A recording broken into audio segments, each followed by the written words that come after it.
Good evening, YouTube. Welcome to the Piper Report. So Chris Matthews said that there was a little whiff of fascism when Donald Trump fired Comey, even though Chris Matthews himself has been against Comey since the very beginning. He said that Comey was unprofessional in his handling of not only Hillary Clinton's email investigation, but the subsequent Anthony Weiner investigation. But now all of a sudden, since Trump fired him, since Trump essentially acquiesced to what the Dems have been calling for all along, now all of a sudden it's fascism.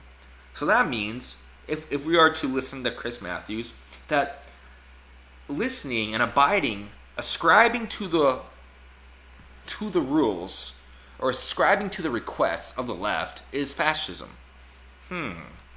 So this is going to turn them off. It may turn off the next FBI director because he knows which way things are going at the White House. Yeah, okay, that's exactly right. So the next FBI director is going to be so timid, is going to be so scared that they don't want to be FBI director because Donald Trump is in complete control.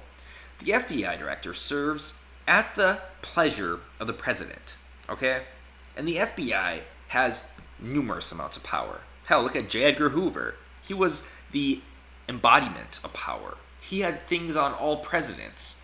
So there is a separation of powers, Chris Matthews. The president is not absolute, and he does not have absolute power. Just like the federal judges who are forming an oligarchy, they don't have absolute power either. There is a separation of powers, and Trump does not own the FBI because the FBI has to be confirmed through the Senate. And although Harry Reid did use the nuclear option, we can tell, or we can predict that the next FBI director will be someone of bipartisan support. It's not going to be someone like Chris Christie. Who it should be would be Trey Gowdy. He'd be great. For sure. What can you trust? I mean, what we saw tonight is the rule of law does not matter. It's the rule of political power. Oh my God. All right. So when would be an appropriate time to fire Comey? Would it have been when Trump first came in office? But then they would have said that he fired Comey because Comey didn't recommend an indictment against Hillary. Should he have did it in March? Well, March is when Comey announced that there was an investigation in Trump and Russia, or Trump's campaign with Russia. So when would be a good time for Trump to have fired Comey? No matter what, you people would have bitched and moaned and complained about it. You would have said that Trump's doing this because he is worried about being found out. He is worried about the truth coming out of his illicit activities with the Russian government. We hear President Trump say America first. Tonight, President Trump put himself first. A little whiff of fascism tonight, I think it's fair to say. Absolutely. President Trump put himself first. A little whiff of fascism tonight, I think it's fair to say. Absolutely. A little whiff of... I think the gas who that guy is, he even kind of looked away like, wow, Chris Matthews is an idiot. Look at his face. First. A little whiff of fascism tonight, I think it's fair to say. Absolutely. A little like, oh, wow, I guess I should nod to that. Yeah, absolutely. Not even close to fascism. Not even close to fascism. What is fascism is the actions of the anti-fascists, aka Antifa group. What is closest to the fascist ideology are the oligarchs on the federal court system. That is fascism. What is closest to fascism is when Obama said he doesn't need Congress. He has a phone and a pen. Obama himself has said in the past, when he was president, he doesn't need Congress. He doesn't need, in essence, the separation of powers. He doesn't need to follow the rule of law. He can do it himself with his pen, with his signature, and a phone. That's all he needs. So yes, that is closest to fascism. Donald Trump upholding the Constitution by doing his given right as president to fire a director who was attacked from both sides of the political spectrum, not just Republicans and not just Democrats, from both sides, including people like Chuck Schumer and Nancy Pelosi and Chris Matthews. But all of a sudden now, they think that Comey is doing a good job and he shouldn't have been fired. Back then, though, they didn't think that. Back then, someone like Maxine Waters said that he has lost all credibility to her. Well, if the FBI director doesn't have any credibility at all, then why would it be so immoral for Trump to fire him? Shouldn't that be a blessing? Don't you want someone that has integrity as the head of FBI? Don't you want someone that has credibility at the head of FBI? Apparently not. Apparently only if you're a Democrat or no, I can't say Democrats because there are good Democrats. Apparently, if you're only a regressive, there is a difference between Democrats, progressives, regressives, and liberals.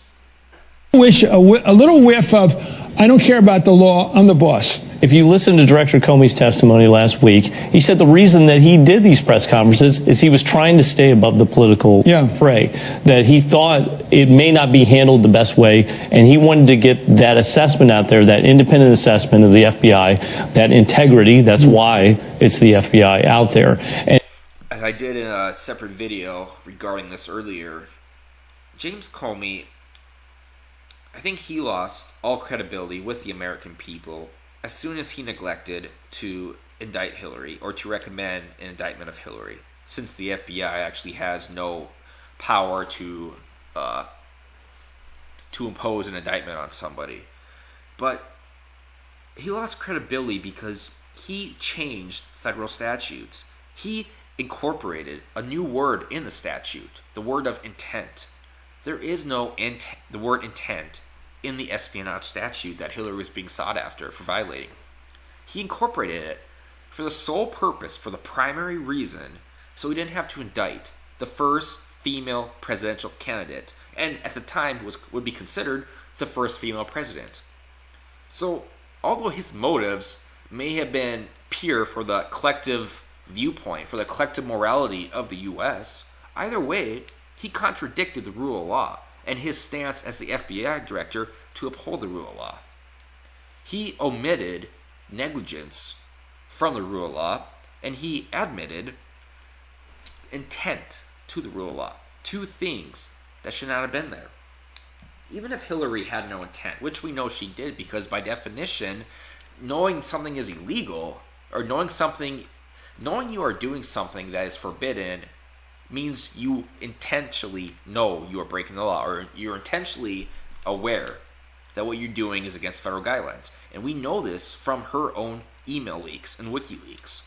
Her own staff and her were talking about how she is not supposed to have confidential email or a private server. This is intent. And Trey Gowdy actually was brilliant against James Comey regarding this. If that's not intent, then what exactly constitutes intent?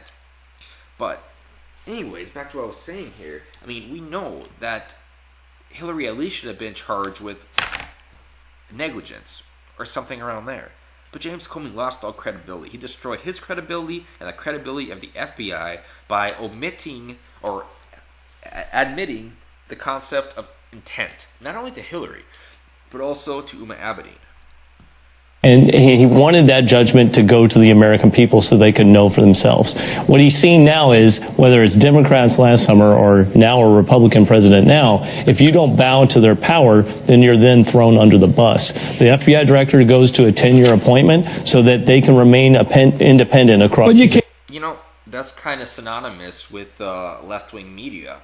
If you don't, or the left-wing, or the leftist ideology in general, the regressive ideology, if you don't kneel to their preset narrative, if you don't kneel to their political ideology, it is because you are a racist. It is because you are a bigot, a demagogue.